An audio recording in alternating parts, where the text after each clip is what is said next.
Bom dia a todos, a graça e a paz de Jesus aos irmãos. Nós vamos ler a palavra de Deus nesta manhã no Evangelho de João, no capítulo 5. E estamos ainda em busca do discernimento bíblico para a nossa percepção e conhecimento do Deus e Pai de nosso Senhor Jesus Cristo. Quem é este Deus e Pai de nosso Senhor Jesus Cristo? O apóstolo Paulo, quando escreve a sua carta aos Efésios, ele, no capítulo 1, versículo 3, usa esta expressão, dizendo: bendito seja o Deus e Pai de nosso Senhor Jesus Cristo.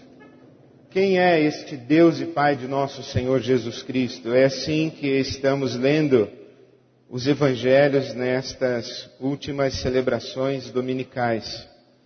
E lemos hoje o evangelho de João, no capítulo 5, os versos de 16 a 18. Diz assim a palavra de Deus: Então os judeus passaram a perseguir Jesus, porque ele estava fazendo essas coisas no sábado. Disse-lhes Jesus: Meu Pai continua trabalhando até hoje e eu também estou trabalhando. Por essa razão, os judeus mais ainda queriam matá-lo, pois não somente estava violando o sábado, mas também estava dizendo que Deus era seu próprio Pai, igualando-se a Deus. Vamos orar? Deus, nosso Pai, nós te pedimos pelo Teu Espírito Santo que nos dês a Tua palavra e nos dês o entendimento da Tua palavra. Guia-nos a Tua verdade, nós te pedimos, em nome de Jesus, para a Tua glória. Amém. O Deus e Pai de nosso Senhor Jesus Cristo é um Deus trabalhador, é um Deus que trabalha. Aqui, neste Evangelho de João, no capítulo 5, em que acabamos de ler, Jesus faz uma declaração extraordinária. Meu Pai continua trabalhando até hoje e eu também estou trabalhando.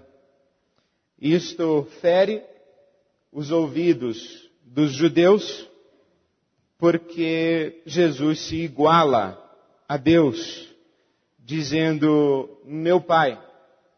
Jesus reivindica para si mesmo uma unidade com o divino, e isto fere os ouvidos dos judeus, porque alguém semelhante ao divino implicaria na percepção do monoteísmo hebreu um segundo Deus, o que se resolve apenas em a nossa compreensão cristã da chamada Santíssima Trindade, em que Deus é uma pessoa e, portanto, é ainda um único Deus, mas uma pessoa em três pessoas, ou melhor dizendo, um Deus em três pessoas.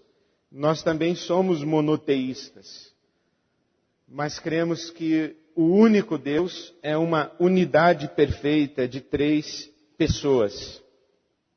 Esta fala do Evangelho de João, dizendo que os judeus mais ainda queriam matá-lo, matar a Jesus, porque Jesus igualava-se a Deus, é extraída desta declaração.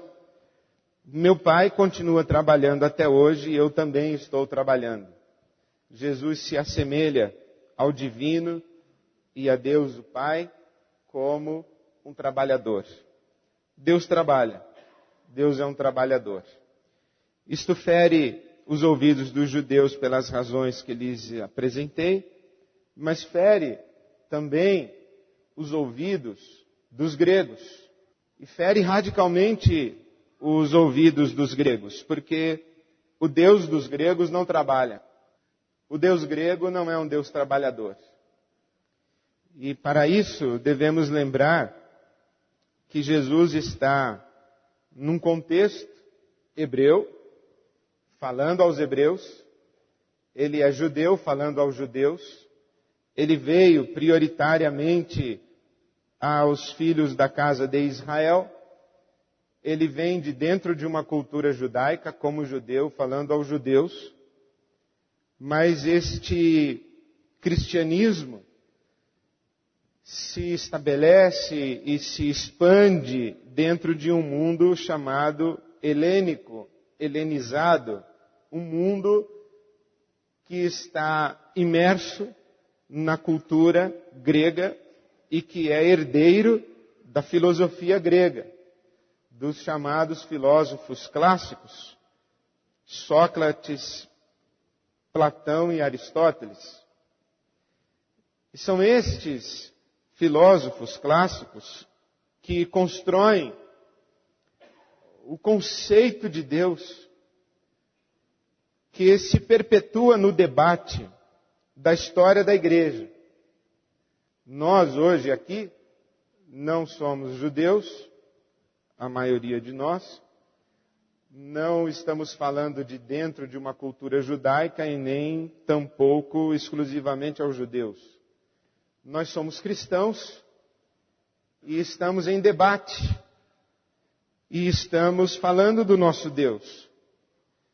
Falando do nosso Deus nesse debate entre a cultura grega, a tradição judaica e toda a história do cristianismo, especialmente a partir da constatação que os nossos grandes teólogos, mais precisamente Agostinho de Hipona e Tomás de Aquino, foram teólogos que fizeram a leitura do cristianismo a partir da interlocução e do diálogo com a filosofia grega. Agostinho era platônico e Tomás de Aquino aristotélico. E quando nós falamos de Deus hoje, a famosa expressão de Tomás de Aquino, as provas da existência de Deus, estas provas da existência de Deus de Tomás de Aquino são provas a partir das quais, ou construídas por Tomás de Aquino, não a partir de uma leitura da Bíblia Sagrada ou da Bíblia Hebraica, do Antigo Testamento e nem tampouco do Novo Testamento, mas Tomás de Aquino vai fazer as suas afirmações a respeito de Deus a partir de suas leituras de Aristóteles. Ele vai buscar na filosofia grega os argumentos e a inteligência para falar do Deus que é hebreu. E nós vivemos esse conflito de quem é Deus, como é esse Deus. E a minha afirmação é que o Deus que temos na nossa cabeça é muito mais um Deus formatado pela filosofia grega do que o Deus revelado na Escritura Sagrada, na tradição judaico-cristã.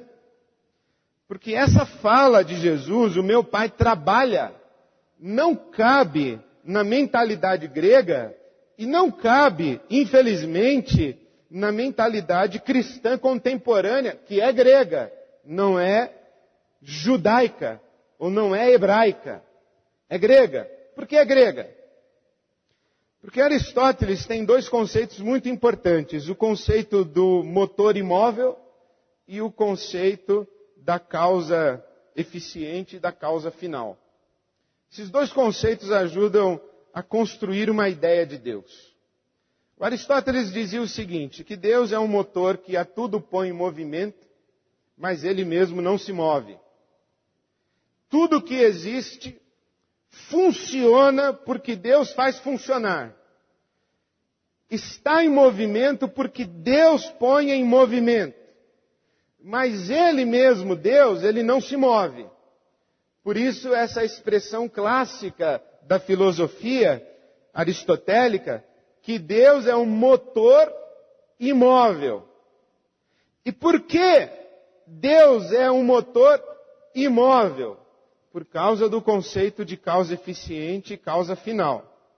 O Aristóteles diz o seguinte, que tudo que se move na direção de algo que lhe falta.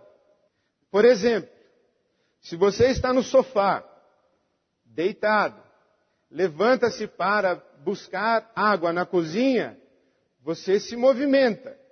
Se movimenta porque tem sede, ou porque tem vontade de beber água. Se movimenta porque lhe falta alguma coisa. Nós só nos movimentamos porque algo nos falta.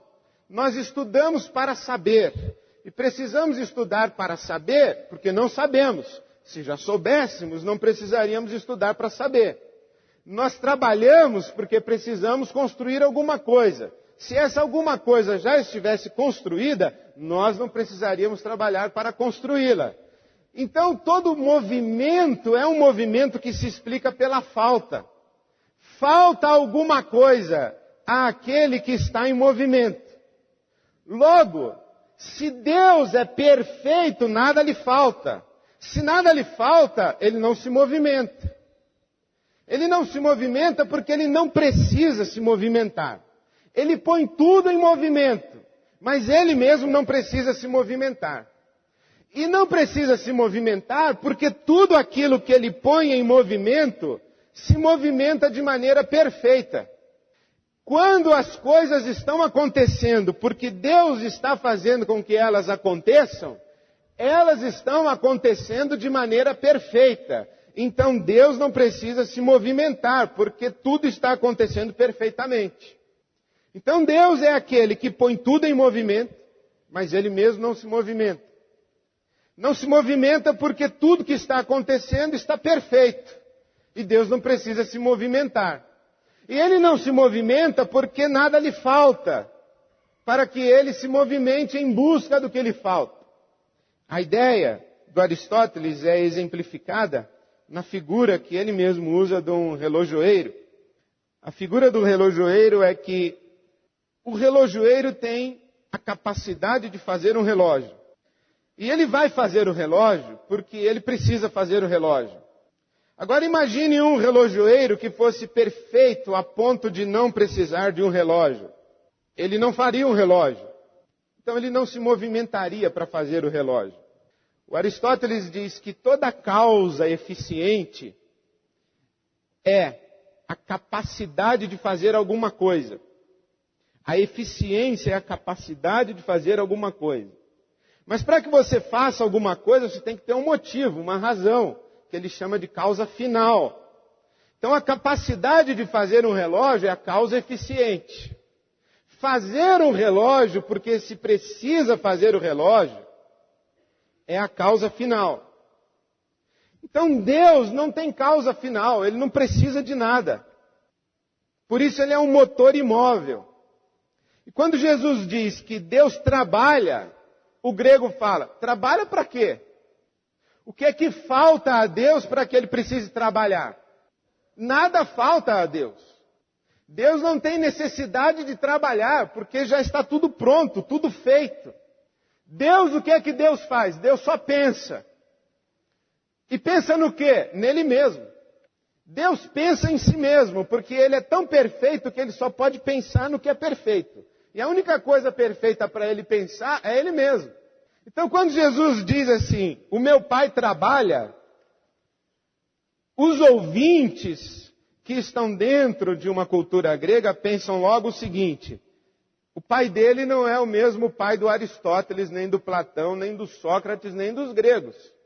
Porque o Deus dos gregos não trabalha. O Deus dos gregos é isso tudo aí que é perfeito. Ele não precisa trabalhar. Aí Jesus diz assim, não, mas o meu pai não somente trabalha, como precisa trabalhar. Bom, um Deus que precisa trabalhar é um Deus que está faltando alguma coisa para ele. Um Deus que precisa trabalhar, ele não é perfeito. Um Deus que precisa trabalhar é que alguma coisa está fora de lugar. Alguma coisa está fora de ordem. Alguma coisa está mexida para que ele precise consertar. Alguma coisa está faltando para que ele precise construir. Esse Deus que trabalha não é perfeito. A partir dessa visão de Aristóteles, que Deus é um motor imóvel e que está tudo pronto, tudo perfeito e funcionando perfeitamente, é que nós extraímos as nossas afirmações da teologia cristã que Deus é imutável. Deus não muda. Por quê? Porque se muda para uma outra coisa que não era. Se Deus muda para ser outra coisa que não era, aquilo que Ele era não era perfeito. Ele tem que mudar para ser o que é alguma outra coisa. Um Deus perfeito não precisa ser nada mais do que o que é. Se precisa mudar para ser uma outra coisa diferente do que é porque o que é não é perfeito. Tanto não é perfeito que ele precisa mudar para ser alguma outra coisa. Por isso nós dizemos, Deus é imutável. Deus não muda. E Deus não trabalha. Porque para Ele nada falta. E tudo o que acontece, acontece dentro da vontade perfeita dEle. Então Ele pôs tudo em movimento e Ele mesmo não se move. Aí Jesus diz assim, não. Meu Pai trabalha e o meu Pai muda. Eu diria que somente nós cristãos podemos fazer uma afirmação a respeito de um Deus assim que trabalha. Porque nós acreditamos em duas coisas que os gregos não acreditavam. Nós acreditamos em amor e liberdade. O nosso Deus, Ele é um Deus que trabalha. Porque há muita coisa em movimento no mundo que não foi Ele que pôs em movimento. Há muita coisa acontecendo no mundo que não foi Ele que fez acontecer. O que isso quer dizer?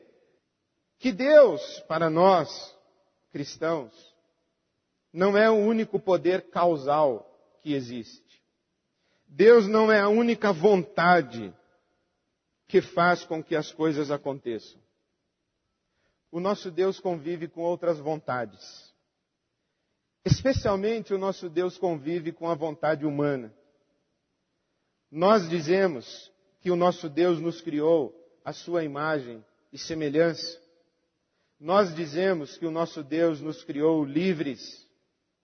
Nós dizemos que o nosso Deus respeita a nossa liberdade. Nós dizemos que o nosso Deus nos delegou o universo criado por Ele e disse a nós, humanos, cresçam, multipliquem-se, encham a terra e dominem a terra. Em outras palavras, nós cremos que o nosso Deus nos criou e nos disse, façam acontecer. E nós fazemos acontecer. Como dizem os nossos filhos, nós causamos. Nós causamos. Essa expressão popular, essa gíria, ela tem uma profundidade filosófica que eu acho que quem a inventou não percebeu. Nós causamos. A pessoa quando chega, como dizem os nossos filhos, né? Chega chegando, chega causando. Chega mudando o ambiente, chega mudando o assunto, interfere na conversa, atropela, faz um reboliço, faz uma confusão. Estava tudo sereno, aí chega uma pessoa, invade a sala, muda tudo, aí a gente diz assim, chegou causando. Então nós, humanos, nós causamos. Deus não é a única causa nesse universo. Deus convive com outras vontades. Deus convive com outras causas. Deus convive com vontades livres. E por isso é que Ele tem que trabalhar. Porque as coisas que acontecem e a realidade é de um jeito que não necessariamente Deus gostaria que acontecessem ou que Deus gostaria que fossem. Então Ele está trabalhando até hoje, continua trabalhando. E mais, quando os gregos diziam que um Deus que trabalha porque lhe falta alguma coisa, Os teólogos cristãos foram e acreditaram nisso. E aí inventaram, até interessante, inteligente e interessante, mas eu não acho o suficiente. Os teólogos cristãos disseram assim: é verdade que Deus só trabalharia se lhe faltasse alguma coisa. Porque o grande problema aí dessa questão do Aristóteles e da filosofia, Deus trabalha, não trabalha, é que um Deus para quem nada falta, não trabalha. E por que não trabalha? Porque não precisa trabalhar. Mas o problema é que nós falamos que Deus criou alguma coisa diferente dele. Ora, se nada lhe faltava para que ele trabalhasse, por que foi que trabalhou? Trabalhou para criar alguma coisa diferente dele. Os teólogos disseram assim: é verdade. Um ser a quem nada falta, não precisa trabalhar. Mas o nosso Deus trabalhou, porque lhe faltava alguma coisa. O quê? Lhe faltava glória. Por isso, ele criou alguma coisa diferente dele, para dar glória para ele. Por isso é que Paulo vai dizer que Deus criou o homem para o louvor da sua glória. Então, essa visão é muito esquisita, porque é um Deus que precisa de aplauso. É um Deus que precisa que alguém lhe dê glória. Como se Deus, se não tivesse criado, não tivesse glória. O que não parece razoável. Atribuir uma falta a Deus. Mas há uma outra possibilidade de resposta. É que de fato nada falta para Deus. Deus não precisa de nada. Se nada lhe falta, ele não precisa trabalhar. Se nada lhe falta, ele não precisava ter trabalhado e ter criado.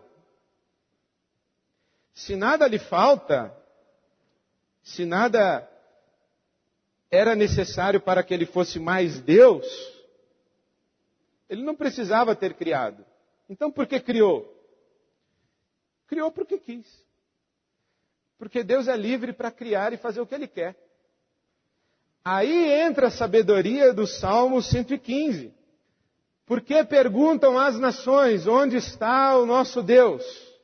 E nós respondemos o quê? No céu está o nosso Deus. E tudo faz quanto lhe apraz. No céu está o nosso Deus. E faz tudo o que lhe dá prazer. Deus é livre para fazer e faz porque quer. Por isso é que Deus cria num ato de amor. Cria não porque lhe falta alguma coisa.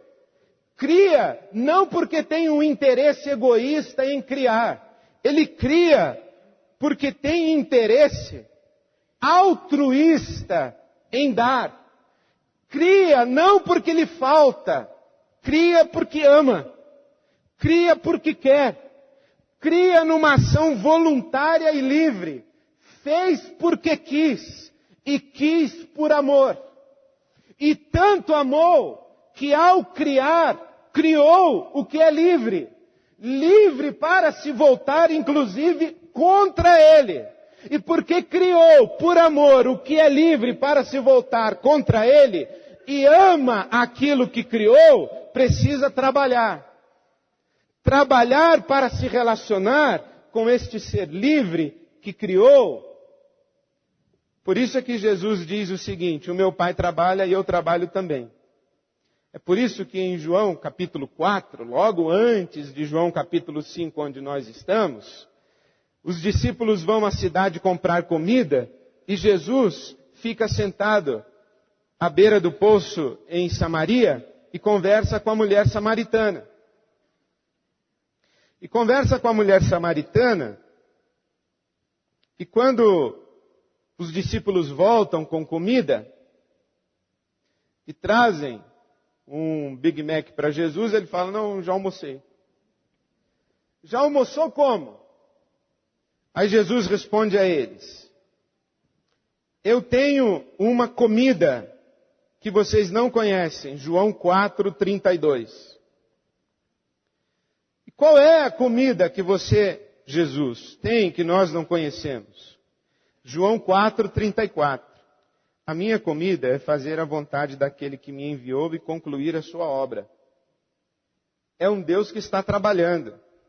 E eu vim aqui trabalhar para Ele. Eu vim aqui fazer a vontade dEle. Deus está trabalhando. Eu vim aqui concluir a sua obra. Ah, é? E o que é que falta, Jesus?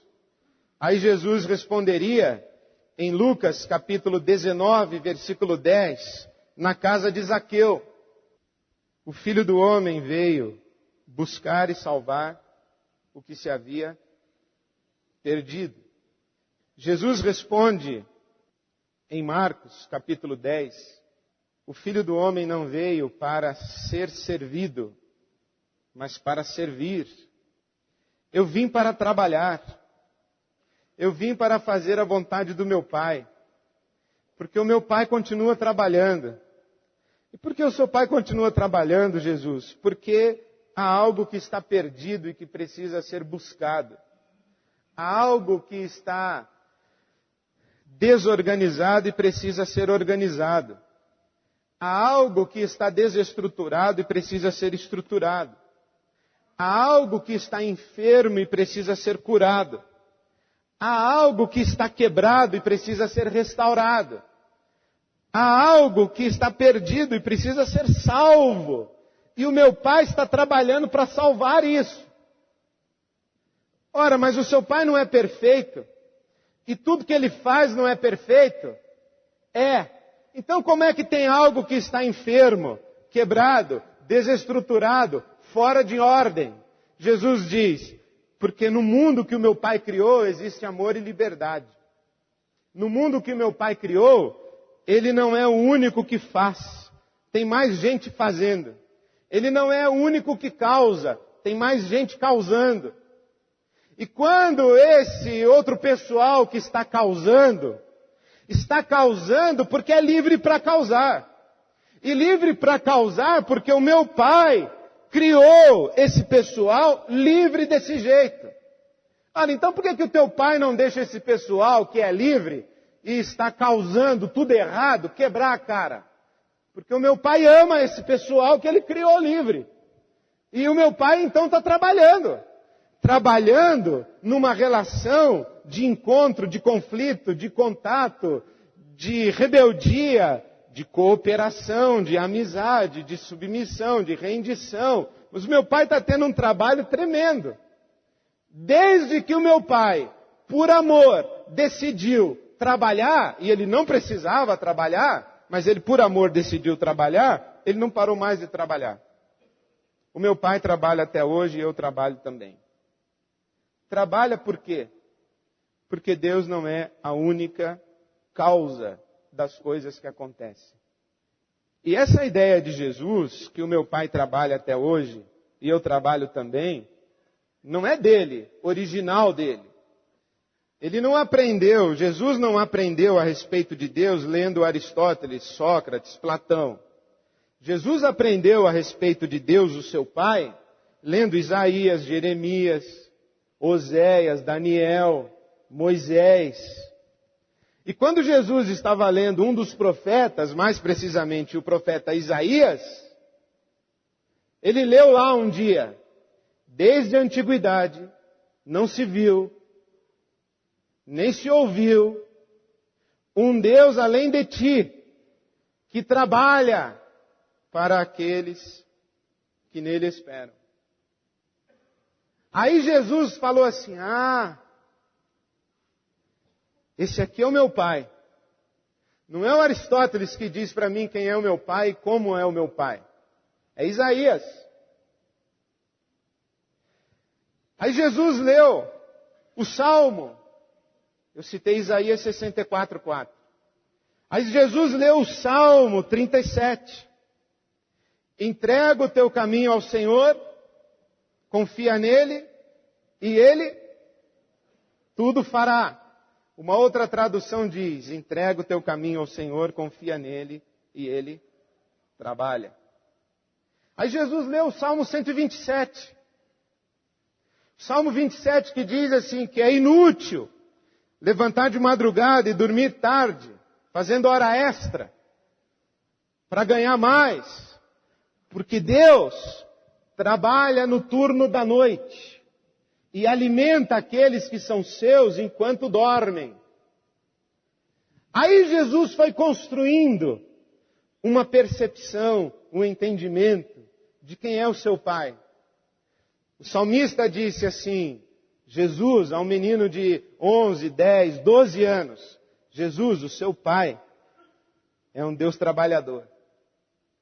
Aí Isaías disse, Jesus, o seu Pai, é um Deus trabalhador. Aí Jesus se levanta e diz aos fariseus, o meu Pai é um Deus trabalhador, Ele trabalha. Ele trabalha porque Ele precisa trabalhar. Como assim? Um Deus que é perfeito não precisa trabalhar. Mas o meu Pai precisa. Por quê? Porque Ele criou seres livres, que dão para Ele um trabalho tremendo.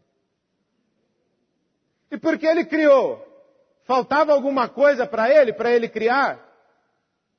Ele estava sentindo falta de alguma coisa? Não. O meu Pai não tinha falta de nada. Por que Ele criou? Ele criou porque quis.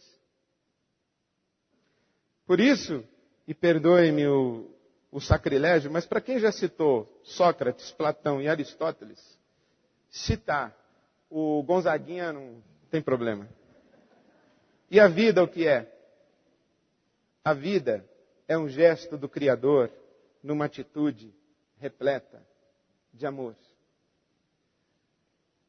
Deus não precisava fazer. Fez. Fez por quê? Fez porque quis. Deus é livre para fazer.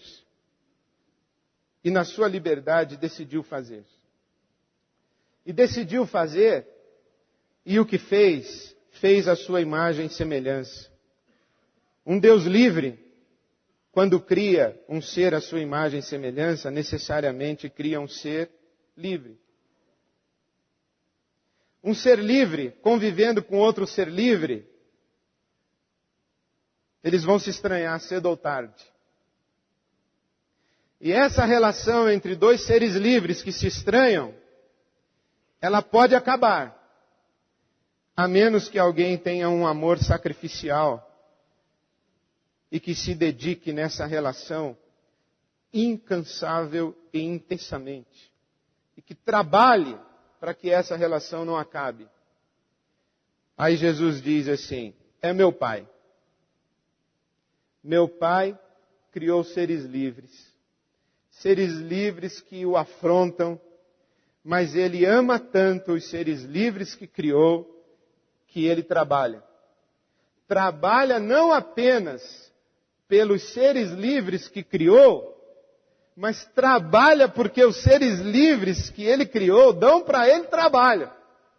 E Ele precisa sempre caminhar na direção destes seres livres que Ele criou para buscá-los e salvá-los.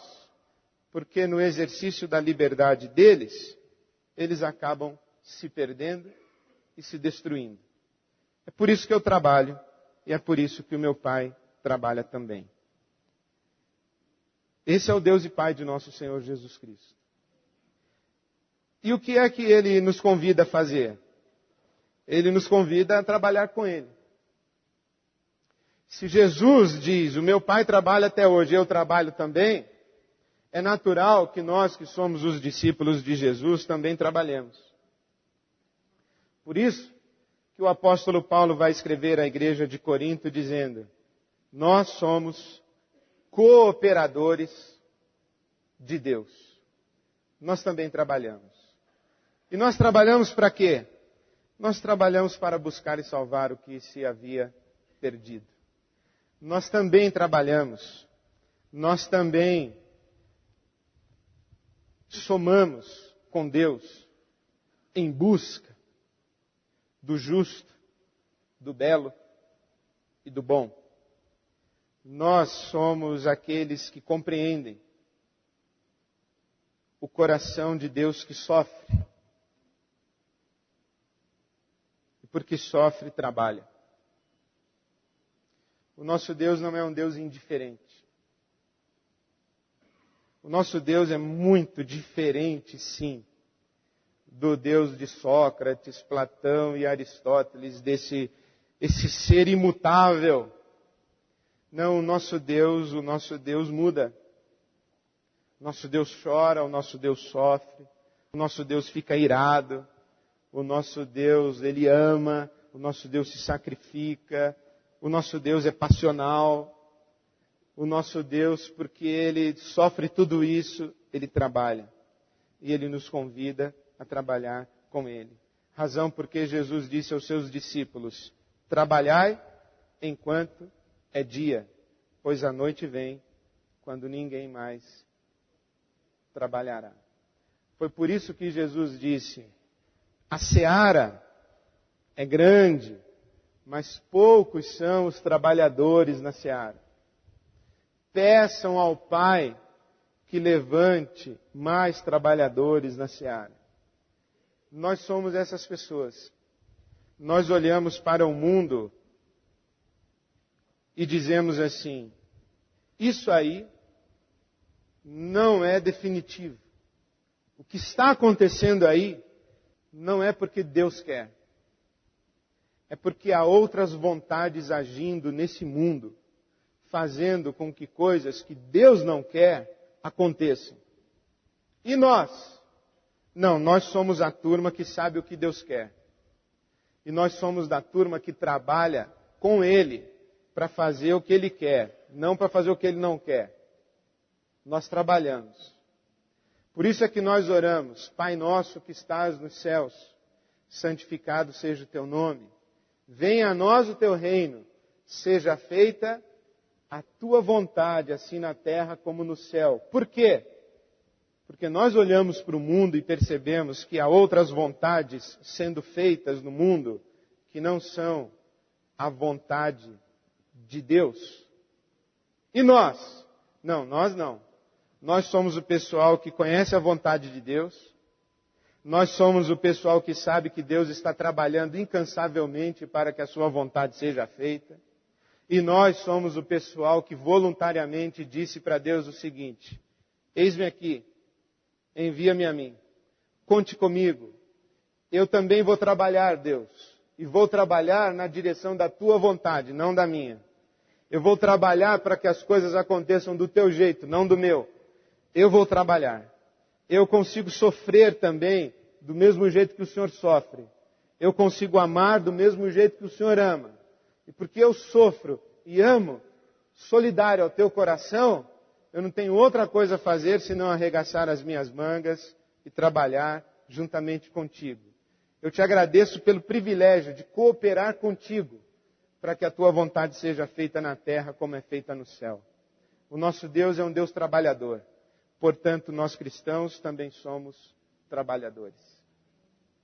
Não é compatível a fé cristã com a preguiça, com a indolência, com a negligência, com a displicência.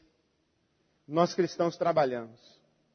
Nós cristãos olhamos a realidade e dizemos, deve, pode e será diferente. Porque em nome de Jesus eu vou trabalhar para mudar isso. Nós não somos fatalistas. Nós não dizemos, maktub, estava escrito, aconteceu porque tinha que acontecer. Nós não. Nós dizemos assim, aconteceu e lamentavelmente aconteceu. Jamais deveria ter acontecido. E eu vou lutar contra isso que aconteceu até a minha última gota de sangue e de suor. Porque eu trabalho. O meu pai trabalha e eu trabalho também. Nós olhamos para o mundo do jeito que o mundo é e dizemos, não era para ser assim. E eu vou trabalhar para que isso seja diferente. Porque o meu pai está trabalhando. E eu vou trabalhar também. Por isso nós cristãos somos, por natureza, rebeldes contra a morte, contra o caos, contra a desordem, contra o mal. Porque nós olhamos outras vontades livres agindo e dizemos, não, é a vontade do nosso Pai. Nós vamos nos rebelar sempre contra a morte e o mal, porque nós estaremos sempre indo ao encontro do que está perdido para achar, do que está perdido para salvar. Nós trabalhamos. Por que nós trabalhamos? Porque o Deus e Pai de nosso Senhor Jesus Cristo é um Deus trabalhador. Portanto, se pudéssemos, eu diria, fiquemos em pé e cantemos o tradicional hino, Mãos ao Trabalho, Crentes. Mãos ao trabalho, crentes. Vamos trabalhar, porque o nosso Deus é um Deus trabalhador. Que Deus assim nos abençoe. Amém. Eu imagino que você pode olhar para a sua família e falar, ela não é do jeito que Deus gostaria que fosse. Trabalhe, meu irmão, trabalhe. Você olha para o seu filho e diz, o meu filho não é do jeito que Deus gostaria que ele fosse. Trabalhe, meu irmão, trabalhe. Trabalhe, minha irmã, não desista. O meu ambiente de trabalho não é. Pois trabalhe. Trabalhe lá e trabalhe para que ele seja diferente. Trabalhe, não desista. Ouça Jesus dizendo a você, o meu Pai trabalha até hoje e eu trabalho também. Você diz assim, Deus, eu estou cansado de lutar. Não é hora de cansar de lutar, é hora de trabalhar. Eu já não aguento mais. Aguenta sim, porque Deus dá força que não tem nenhum vigor. Aguenta sim. Os que esperam no Senhor renovarão as suas forças, subirão com asas como águias. Correrão e não se cansarão, caminharão e não se fatigarão. Trabalhe, meu irmão, não desista. Trabalhe. Não jogue a toalha, não entregue os pontos. Continue trabalhando. Nosso Deus é um Deus trabalhador. Jesus trabalhou e está trabalhando. E Ele espera que as nossas mangas estejam arregaçadas e Ele espera bons cooperadores entre nós, porque o nosso Deus trabalha. Bendito seja o Deus e Pai de nosso Senhor Jesus Cristo, um Deus que trabalha como nenhum outro, por nós, por nossa causa e apesar de nós, e pela sua graça nos convida a trabalhar com Ele. Bendito seja o Deus e Pai de nosso Senhor Jesus Cristo. Amém.